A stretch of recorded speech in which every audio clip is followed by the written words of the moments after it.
Indirect object pronouns in Spanish are used when we are giving or telling something to someone. Alright, the first thing we want to know is what are our indirect object pronouns?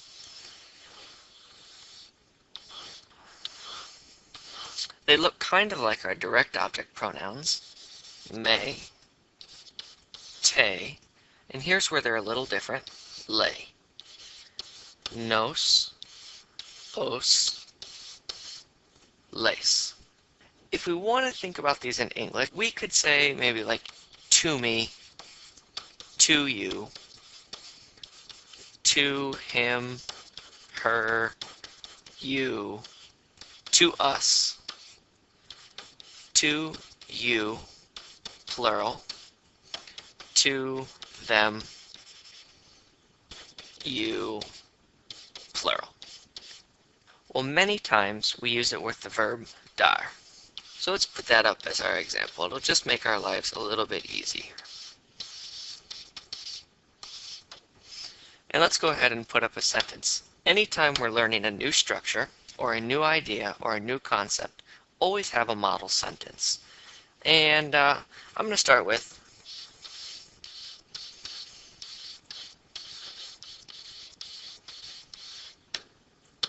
I give the money. Alright, well the direct object is el dinero, but what we want is an indirect object. Well, if I'm giving the money, who's receiving the money? Alright, well I'm going to give you the money. So how do I say to you?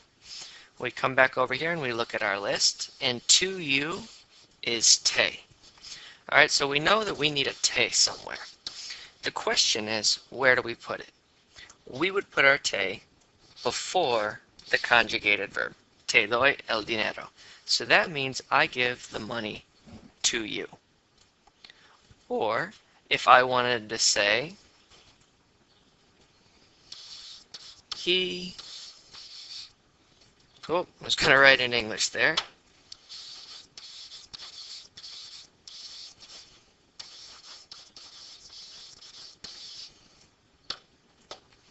Alright, so he used to give money. But I want to say, he used to give money to us. Alright, so what is to us? To us is nos. Where do we put it? Position 1, position 2, 3, 4, 5. Well, we're going to put it before the conjugated verb, and so we'll put it right here. Él nos daba el dinero. He used to give us the money. Let's look at two more examples. 1 and 2. And we want to say, he is giving the money. Well, who is he giving the money to? Let's say he's giving the money to them. And the to them will be les. So where do we put the les? Well, we find our conjugated verb, and we put it before it.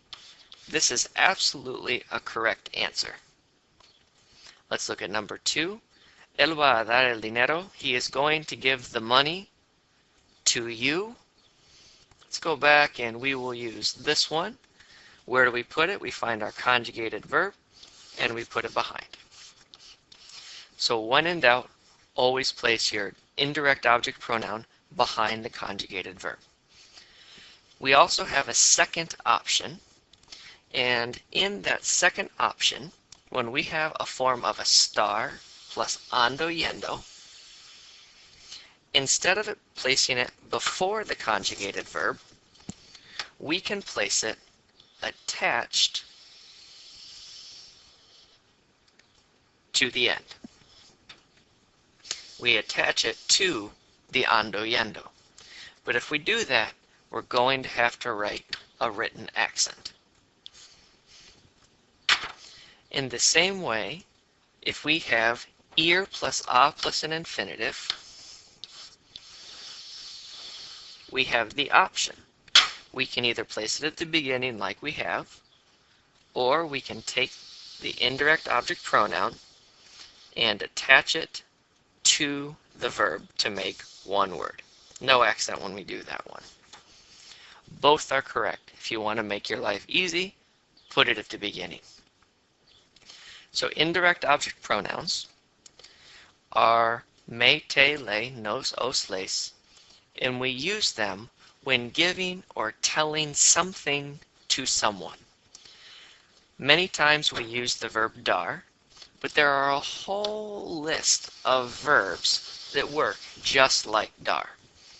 Some of them include enviar, ofrecer, regalar, contar, decir, enseñar. And so if you're using a book, go in there and find the list. Or go online and they will give you a list of verbs that will help. All right. Remember, it's all about who is receiving the money. Always start with your base sentence and go back from there. All right, try a few on your own and let me know how it goes. Suerte!